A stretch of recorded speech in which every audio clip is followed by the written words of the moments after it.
I think if you look at the recent Savanta poll, and you would expect me to look at polls over time, but the recent Savanta poll put us absolutely on 35%, I think, for the Westminster elections, and for the Scottish Parliament elections, I think it was 40% and 40%. So a really interesting shift in the polls over time.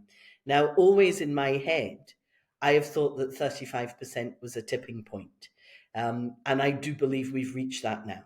We've absolutely reached that now. And it's not just Rutherglen and Hamilton West. This has been a trend over time.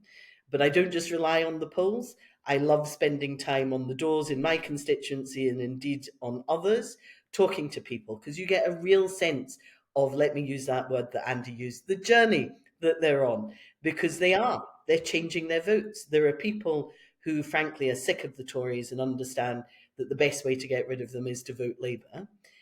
There are people who are formerly SNP voters and indeed SNP members who think that the quickest way to get a progressive government that will focus on their priorities is actually to vote Labour.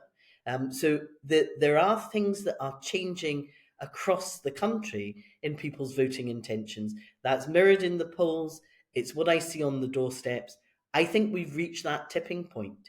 And therefore, I'm not surprised that the SNP at their conference announced, I think I totaled it up at about £1 billion of extra spending, at the same time as in the months up to that, they were saying that actually there's no money and they're going to have to make cuts of approaching £1 billion.